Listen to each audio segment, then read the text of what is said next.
नमस्कार, खबर तो समझिए देख रहे हैं आप और मैं हूं आपके साथ सोनाली सिंह। बुलेटिन की शुरुआत करते हैं और सबसे पहली खबर करोड़ों माता पिता की चिंता दूर कर देगी, जिसका इंतजार पूरा देश कर रहा था। कल से 15 से 18 साल के बच्चों का वैक्सीनेशन होगा, जिसके लिए बिहार कितना तैयार है, क्या व्यवस्थाएं की गई हैं, आपके बच्चों को कौन सी वैक्सीन लगाई जाएगी, सब कुछ जानिए इस रिपोर्ट में। और उसके बाद समझिए कि वैक्सीनेशन के रजिस्ट्रेशन का पूरा प्रोसेस आखिर क्या है। अगर आपके बच्चे का जन्म 2007 से पहले हुआ है तो फिर देर क्यों कर रहे हैं? कोरोना वैक्सीन की पहली खुराक लगवाइए ना। 3 जनवरी से बिहार में 83 लाख बच्चों को कोरोना वैक्सीन की पहली खुराक लगनी शुरू होगी। अगर आप अपने बच्चों को कोरोना की पहली डोज लगवाने जा रहे हैं तो ये जानकारी आपके लिए है। बिहार में सभी बच्चों को कोवैक्सीन की डोज दी जाएगी। कोवैक्सीन के अलावा कोई दूसरा वैक्सीन नहीं दिया जाएगा। पहले डोज के 28 दिन बाद दूसरा डोज दिया जाएगा। 1 जनवरी से कोविन ऐप पर रजिस्ट्रेशन शुरू है। ऑन स्पॉट रजिस्ट्रेशन की भी सुविधा है। बिहार में 15 से 18 साल के सभी बच्चों को कोरोना वैक्सीन देने की बड़े पैमाने पर तैयारी है। प्राथमिक स्वास्थ्य केंद्रों से लेकर स्कूलों में सेंटर बनाया गया है। पहले की तरह ही बच्चों के वैक्सीनेशन को युद्ध स्तर पर चलाया जाएगा।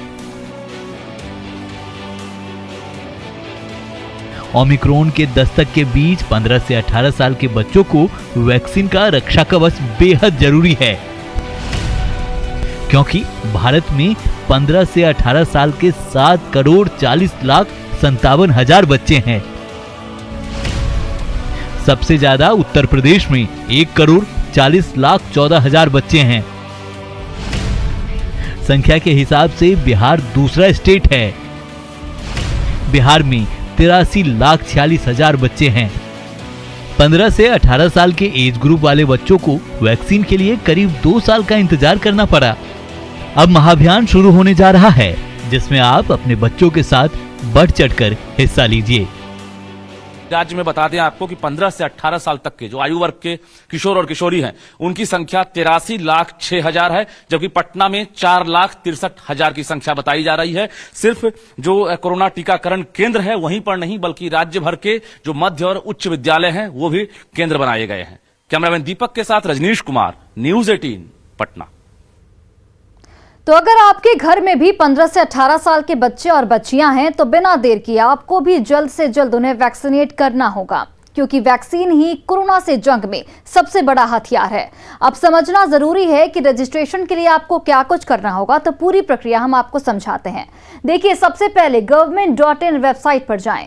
अगर आप कोविन पर रजिस्टर्ड नहीं हैं तो पहले रजिस्ट्रेशन करना होगा, फिर बच्चे का नाम, उम्र की जानकारी आपको देनी होगी।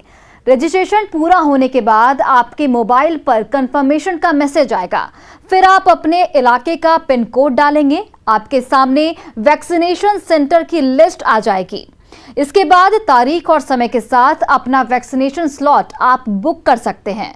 ये सब कुछ करने के बाद आप वैक्सीनेशन सेंटर पर जाकर अपने बच्चे को कोरोना का टीका लगवा सकेंगे। वैक्सीनेशन सेंटर पर जाने से पहले आपको आइडेंटिटी प्रूफ और सीक्रेट कोड की जानकारी देनी होगी, जो रजिस्ट्रेशन करने पर आपको मिलती है। इस तरह आप अपने बच्चों को वैक्सीनेट करवाकर सुरक्षा कवच दे सकते हैं। और न्यूज़ 18 भी आपसे अपील करता है कि कल से जब इस प्रक्रिया की शुरुआत होगी और उसके बाद आप अपने बच्चों का रजिस्ट्रेशन करवाएं और जल्द से जल्द वैक्सीनेट करवाएं। चलिए बढ़ते आगे। अब बात एक ऐसी खबर की जो कोरोना के दहशत के बीच सुकून देने वाली है। Indira Gandhi institute of medical science यानी पटना के IGIMS में ओमिक्रॉन वेरिएंट का पता लगाने के लिए जीनोम सीक्वेंसिंग जांच शुरू हो गई है। अब जीनोम सीक्वेंसिंग के लिए आपको दिल्ली वाली रिपोर्ट का इंतजार नहीं करना होगा। पूरी रिपोर्ट देखिए और उसके बाद खबर तो समझिए।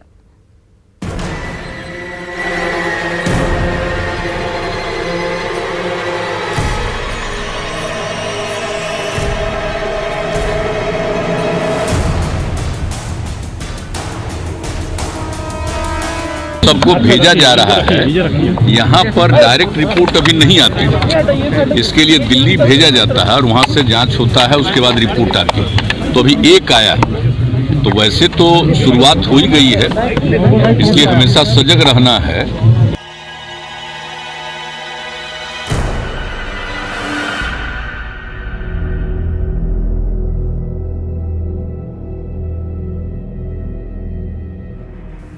अब रिपोर्ट के लिए बिहार वासियों को इंतजार नहीं करना पड़ेगा। यही है वो जीनोम सीक्वेंसिंग मशीन जिसमें टेस्टिंग दूर की कौड़ी थी। लेकिन सीएम नीतीश कुमार के प्रयास से अब ओमिक्रॉन हो या डेल्टा, सीक्वेंसिंग के लिए अब दिल्ली की दौड़ नहीं लगानी पड़ेगी। कोरोना के वेरिएंट का पता लगाने के लिए दिल्ली वाली रिपोर्ट का इंतजार नहीं करना पड़ेगा। सीएम के निर्देश के बाद पटना के IGIMS में जीनोम सीक्वेंसिंग शुरू भी हो चुकी है। बिहार में ही ओमिक्रॉन वेरिएंट का पता चल जाएगा। अब जीनोम सीक्वेंसिंग के लिए सैंपल दिल्ली के NCDS लैब नहीं भेजे जाएंगे। सीएम नीतीश कुमार के आदेश के बाद पटना के IGIMS में जीनोम सीक्वेंसिंग की जांच शुरू हो गई है और कुल 25 सैंपल अभी जांच में लगा दिए गए हैं। IGIMS के निदेशक की माने तो एक सप्ताह के भीतर जो सैंपल है उसकी जांच रिपोर्ट आ जाएगी, जिसके बाद ये पता चल सकेगा कि मरीज ओमिक्रॉन पॉजिटिव है कि नहीं। मुख्यमंत्री नीतीश कुमार के निर्देश के बाद IGIMS में जांच शुरू हो चुकी है। 25 सैंपल्स की सीक्वेंसिंग भी शुरू कर दी गई है। अब 7 दिनों के भीतर रिपोर्ट मिल जाएगी। आज 25 सैंपल IGIMS में जांच में लगाए गए हैं, जिसकी जांच रिपोर्ट एक सप्ताह के भीतर आएगी। जाहिर है अब जो भी यात्री बाहर से आते हैं, अगर उनका सैंपल लिया जाता है तो IGIMS पटना में ही उनकी अब जांच हो सकेगी। कैमरामैन दीपक के साथ रजनीश कुमार, न्यूज़ 18 पटना। और चलिए अब इस खबर को समझते हैं कि आखिर जीनोम सीक्वेंसिंग होता क्या है और ये जरूरी क्यों है। देखिए, जीनोम सीक्वेंसिंग एक तरह से किसी वायरस का बायोडेटा होता है। कोई वायरस के कौन सा है और किस तरह का दिखता है, इसकी जानकारी जीनोम से मिलती है। इसी वायरस के विशाल समूह को जीनोम कहा जाता है। वायरस के बारे में जानने की विधि को जीनोम सीक्वेंसिंग कहते हैं। सीक्वेंसिंग ही कोरोना के नए स्ट्रेन के बारे में पता चलता है। अब तक बिहार में जीनोम सीक्वेंसिंग की सुविधा नहीं थी। सीक्वेंसिंग के लिए दिल्ली रिपोर्ट भेजनी पड़ती थी। रिपोर्ट आने में हफ्ते भर का समय लगता था। रिपोर्ट आने में देरी मरीज के लिए खतरनाक है। संक्रमित मरीज दूसरों को भी संक्रमित कर सकता है। 3 दिन पहले बिहार में ओमिक्रॉन का पहला केस मिला। इसी को देखते हुए सीएम नीतीश कुमार ने 31 दिसंबर को बैठक की थी। सीएम ने जल्द से जल्द सीक्वेंसिंग चालू करने का इस बैठक में निर्देश दिया था। सरकार ने बकायदा इसके लिए 30 लाख का फंड भी जारी किया है। आज से IGIMS में जांच शुरू हो गई है। अब लोगों को रिपोर्ट जल्द मिलेगी, जिससे इलाज में भी आसानी होगी और संक्रमण का खतरा भी यहां पर कम होता नजर आएगा। तो इसी बीच पटना से एक बड़ी खबर आपको बता रहे हैं, जहां पर NMCH के 75 और डॉक्टर कोरोना संक्रमित पाए गए हैं। तो पटना से ये बड़ी खबर आपको बता रहे हैं, जहां पर NMCH के 75 और डॉक्टर कोरोना पॉजिटिव पाए गए हैं। सभी जूनियर डॉक्टर कोरोना संक्रमित पाए गए हैं और RT-PCR जांच में सभी की रिपोर्ट पॉजिटिव आई है। NMCH के कुल 87 डॉक्टर अब कोरोना संक्रमित हो चुके हैं। पहले NMCH के 12 डॉक्टरों की रिपोर्ट पॉजिटिव आई थी और आज देखिए 75 डॉक्टरों की रिपोर्ट पॉजिटिव आई, यानी कुल 87 डॉक्टर NMCH के कोरोना संक्रमित हो चुके हैं। और पटना से हमारे सहयोगी रजनीश फोन लाइन पर जुड़ गए। रजनीश, देखिए 87 डॉक्टर NMCH के कोरोना संक्रमित पाए गए हैं। क्या कुछ आइसोलेशन की व्यवस्था की गई है और इससे कितना असर पड़ेगा इमरजेंसी पर? बिल्कुल, देखिए जिस तरह से बिहार में तेजी से कोरोना विस्फोट कर रहा है, सबसे ज्यादा संक्रमण की चपेट में डॉक्टर आ रहे हैं। NMCH में कल 17 डॉक्टर पॉजिटिव मिले थे, जिनकी दोबारा RT-PCR जांच कराई गई। उसमें 12 डॉक्टर की पुष्टि हुई है कि पॉजिटिव हैं। वहीं दूसरी तरफ जो कॉन्टैक्ट ट्रेसिंग के जरिए 194 लोगों का सैंपल लिया गया था RT-PCR जांच के लिए, उनकी रिपोर्ट भी अभी तुरंत आई है। उस रिपोर्ट में 75 डॉक्टर जो हैं, जो जूनियर डॉक्टर हैं, उनकी रिपोर्ट पॉजिटिव आई है। निश्चित रूप से NMCH प्रशासन के लिए एक बड़ी चुनौती बन गई है कि इलाज करने वाले जो OPD और इमरजेंसी संभालते थे, अब वहां पर डॉक्टरों की किल्लत होने लगी है और रात से ही जो भी डॉक्टर जिनकी रिपोर्ट पॉजिटिव आई है अभी सभी को आइसोलेट किया जा रहा है। जो एनएमसीएच का हॉस्टल है, पीजी हॉस्टल, उसमें सभी डॉक्टरों को आदेश दे दिया गया है। डॉक्टरों की टीम गठित कर दी गई है कि उनकी कड़ी निगरानी की जाए। तो निश्चित रूप से कल का दिन अहम है। एनएमसीएच प्रशासन कल बैठक करेगी और उसके बाद बैठक के बाद कल बाहर से डॉक्टर मंगाने की बात आ रही है कि बाहर से डॉक्टर बुलाए जाएंगे ताकि एनएमसीएच में इलाज व्यवस्था शुरू हो सके। जी चलिए रजनीश, बहुत बहुत धन्यवाद तमाम जानकारियों के लिए।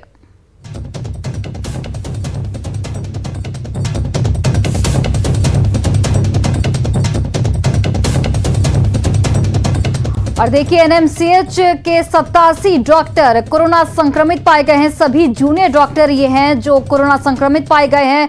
कुछ दिन पहले 12 डॉक्टरों की रिपोर्ट पॉजिटिव आई थी और उसके बाद देखिए आज 75 डॉक्टरों की रिपोर्ट पॉजिटिव आई। और इससे कहीं ना कहीं ये अंदाजा लगाया जा सकता है कि इमरजेंसी सेवा और ओपीडी सेवा कितनी बाधित होगी। आपको बता दें कि कल एनएमसीएच की ओर से एक बैठक की जाएगी और इस बैठक में ये फैसला लिया जाएगा कि आगे की रणनीति क्या कुछ होती है।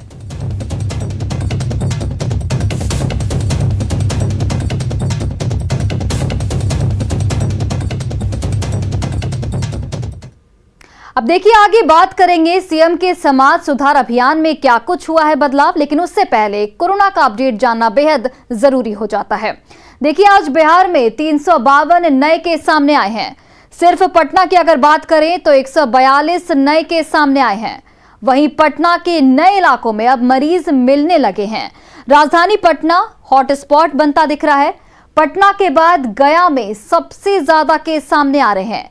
गया की अगर बात की जाए तो गया में आज 110 नए मामले कोरोना के सामने आए हैं।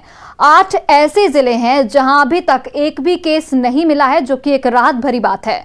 कल एनएमसीएच के 17 डॉक्टर कोरोना पॉजिटिव पाए गए थे और आज दोबारा 12 डॉक्टरों की रिपोर्ट पॉजिटिव आई है, यानी कि एनएमसीएच के कुल 87 डॉक्टर कोरोना पॉजिटिव हो गए हैं। 8 दूसरे स्वास्थ्यकर्मी भी पॉजिटिव पाए गए हैं। तो इससे देखकर आप अंदाजा लगा सकते हैं कि कोरोना संक्रमण की रफ्तार बिहार में किस कदर लगातार बढ़ रही है। चलिए बढ़ते आगे। इन दिनों मुख्यमंत्री नीतीश कुमार समाज सुधार अभियान पर हैं। नशा मुक्ति के साथ साथ सामाजिक कुरीतियों के खिलाफ सीएम लोगों को जागरूक कर रहे हैं। नए साल में सीएम का पहला कार्यक्रम गया में होना था, लेकिन कार्यक्रम में फेरबदल की गई है। अब नीतीश कुमार का कार्यक्रम गया के बजाय औरंगाबाद में होगा। इस रिपोर्ट को देखिए।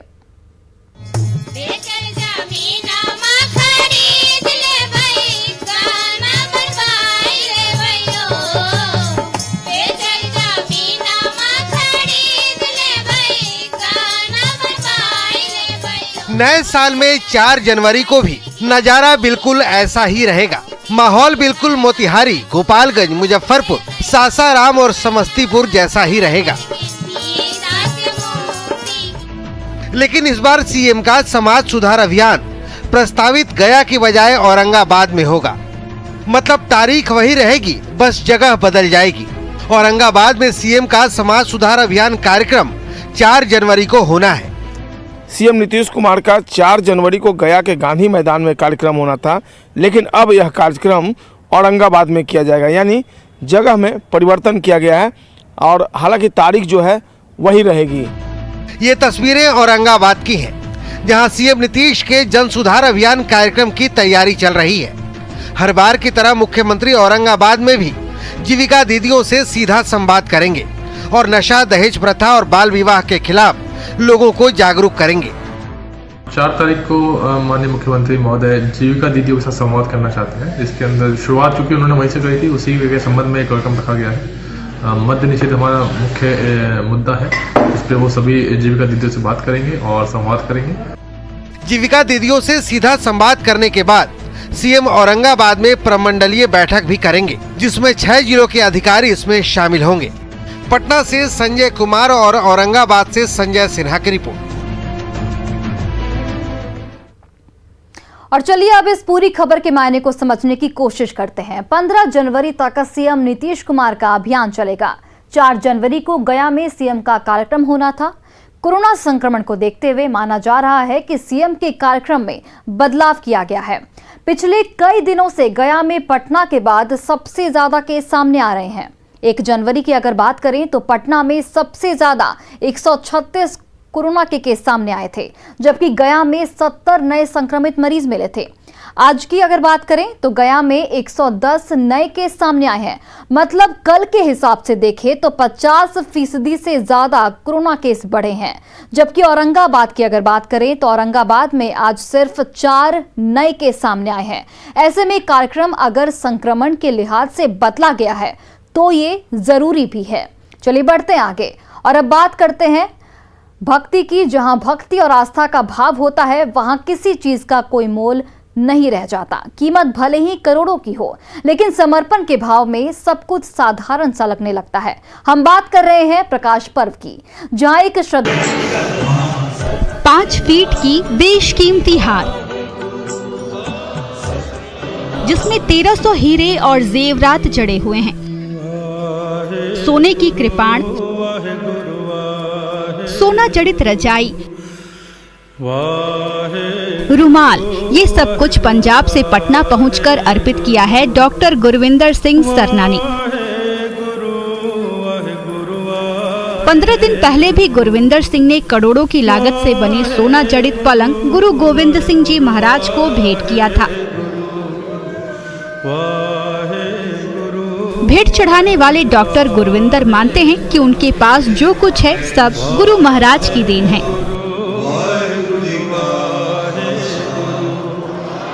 पातशाह के लिए सोने का बना हुआ 1300 हीरे लगे हैं, हार है, और दूसरा जो है पातशाह के लिए श्री साहब है, और उसके अलावा पातशाह के लिए रज़ाई है। जितने पातशाह के वस्त्र हैं वो सारा है, जितना भी अंदर का सामान पातशाह के जो पातशाह ने करवाया वही जाने, हम तो इससे ज़्यादा कुछ नहीं कह सकते। एक ओंकार सतनाम करता पुरख निर्भय निर्वैर। पटना साहिब में प्रकाश उत्सव की भव्य तैयारी की जा रही है। ये है मॉड्यूलर किचन, जिसे खास तौर पर तैयार किया जा रहा है। इस खास किचन में 1 घंटे में ही 10,000 लोगों का खाना तैयार हो जाएगा। आधुनिक रसोई में एक बार में 350 किलो चावल, इतनी ही दाल सब्जी तैयार होगी। इतना खाना तैयार करने में केवल 45 से 50 मिनट लगेगा। साथ ही कोविड के खतरे को देखते हुए ये किचन पूरी तरह से हैंड टच फ्री होगा। 5 जनवरी से ये खास रसोई काम करने लगेगी। एक साथ 1000 श्रद्धालुओं के लंगर छकने की व्यवस्था की जा रही है। ये जो मशीन है, तख्त श्री हरमंदिर जी पटना साहब का जो पुराना लंगर हॉल है, कोविड-19 को देखते हुए विदाउट हैंड टच ये मशीन ऑटोमेटिक होगी और लगभग 10,000 लोगों का जो खाना है, भोजन जो लंगर है, वो 1 घंटे में बन के तैयार हो जाएगा। कोविड को ध्यान रखते हुए ये मॉडर्नाइज किचन सब तैयार हो रहा है। इसमें से अनहैंड टच बिना हाथ लगाए भी ये लगभग 1 घंटे में 8 से 10,000 लोगों का लंगर बनकर तैयार हो जाएगा। पटना सिटी से मनोज और पटना से ऋतु रोहिणी की रिपोर्ट।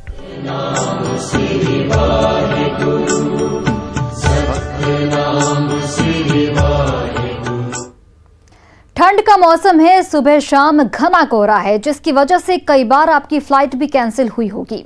लेकिन जो लोग दरभंगा एयरपोर्ट से फ्लाइट पकड़ते हैं या इस सर्द मौसम में उनका प्लान है, तो आपको चिंता बिल्कुल नहीं करनी है, क्योंकि एयरपोर्ट पर एक ऐसा सिस्टम लगाया जा रहा है जो आपकी यात्रा पर ब्रेक नहीं लगने देगी। इस पूरी रिपोर्ट को देखिए और उसके बाद समझिए कि वो सिस्टम आखिर क्या है। दरभंगा में ठंड और घने कुहासे की वजह से फ्लाइट की लैंडिंग और टेक ऑफ में दिक्कतें होती है। दरभंगा एयरपोर्ट पर एजीएल यानी एरोड्रोम ग्राउंड लाइटिंग सिस्टम नहीं होने की वजह से कई बार फ्लाइट रद्द भी कर दी जाती है, लेकिन कुहासे की वजह से अब ऐसी दिक्कतें नहीं होगी। दरभंगा एयरपोर्ट पर एजीएल लगाने का काम अब अंतिम चरण में है। दरभंगा एयरपोर्ट पर एजीएल लाइटिंग सिस्टम का एक सर्किट का काम पूरा हो चुका है, वहीं दूसरे सर्किट का भी काम लगभग पूरा हो चुका है। दरभंगा एयरपोर्ट पर एजीएल सिस्टम लग जाने के बाद 1600 विजिबिलिटी पर भी यहां से फ्लाइट की लैंडिंग और टेक ऑफ हो सकेगी। एजीएल लग जाने के बाद खराब मौसम में भी पायलट इन लाइट्स के सहारे फ्लाइट को लैंड और टेक ऑफ करा सकेंगे। दरभंगा एयरपोर्ट की विजिबिलिटी फिलहाल 2500 से 3000 के बीच है। और यात्रियों के मामले में दरभंगा एयरपोर्ट रिकॉर्ड तोड़ सफलता हासिल कर चुका है। और चलिए अब इस खबर के मायने को समझने की कोशिश करते हैं कि आखिर एजीएल सिस्टम से होगा क्या।